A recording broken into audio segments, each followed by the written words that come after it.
I'm very excited and nervous. This is my first storytelling thing I've ever been to.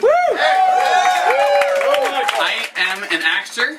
I make a profession pretending to be other people. And it's very exciting, and I suppose the danger in that this is the sort of risk-taking that's required of any artist. And the two places that I've done the most risk-taking is when in studio, when in classes, in college, learning about acting.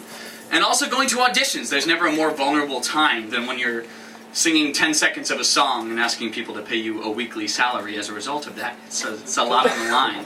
And so as perhaps the strangest hybrid of these two things is when you're going to a class that's creating fake audition scenarios. So I took this class senior year of college at the University of the Arts called Audition Techniques, where they set up fake scenarios for you to explore being in the moment with your teacher pretending to be some eccentric casting director, which is really exciting, but sometimes disasters may arise.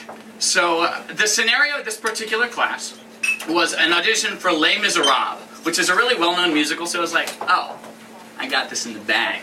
I was really excited. We do a 16-bar cut, which is pretty par for the course for auditioning. And after that, the teacher, Ben Dibble, says, okay, next up, we're going to create a scene together. I'm going to break you into groups of 5, and I'm going to give you 5 adjectives, and you need to create a scene in the world of Les Miserables. So I was like, okay, it's a little different. We'll try it out. He said, your 5 words are marriage, corruption, greed, sex, and death. I was like, oh, child's play. So I get in my group of 5, and this guy, Rory, who 2 things you got to know about Rory. One is that he's a big, strapping, leading man, amazing singer, really talented guy. The other thing you need to know about him is that he's a crazy person. He launches into action as soon as we get into our groups. He's like, okay, marriage. Ruthie and I are going to get married. Mike, you're going to be the priest. I'm like, okay, fine. He's like, then we're going to run into a beggar woman. That's greed, and I'm going to not give her money. Corruption. I'm going to kiss my wife goodbye, walk over, have sex with a prostitute. That's you, Jackie. Jackie is my girlfriend at the time. And then he says, and then we need death, so I guess I'm going to kill the prostitute. And then I'll feel guilty, so then I'll go home and I'll kill my wife. And we were all in awe. Because I think Rory revealed some bizarre fantasy that he was able to spiel off in 5 seconds. But there was no time to say, what I should have said was, Rory, that's insane and a terrible idea. Maybe we should cut one of the deaths. What I did say was, how come I only get to play the priest? Can I, maybe after I play the priest, I play death. And I can follow you around wherever you go. And Rory said, Michael, that's a brilliant idea. Huge red flag.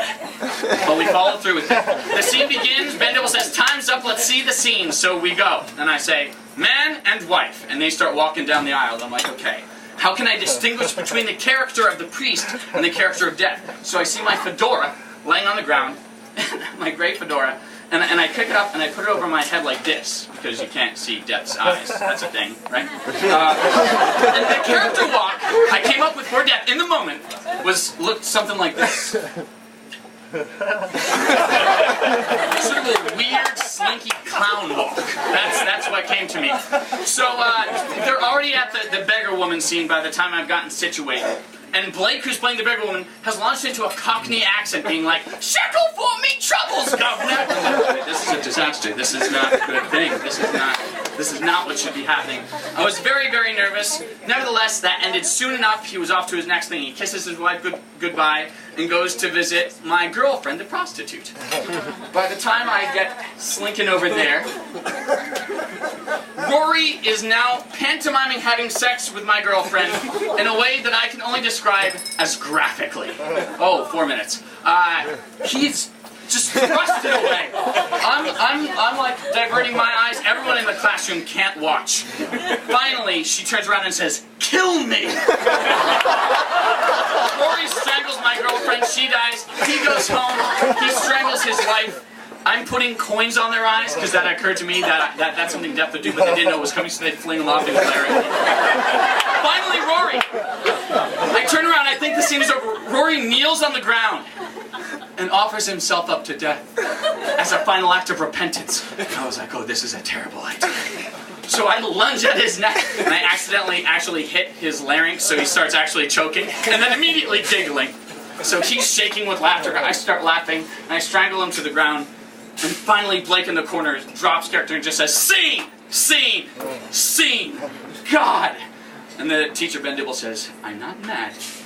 I just wish you guys had taken it more seriously." But I don't think the problem is, I think the problem is that we took it a little too seriously. And therein lies the danger. Thank you guys so much.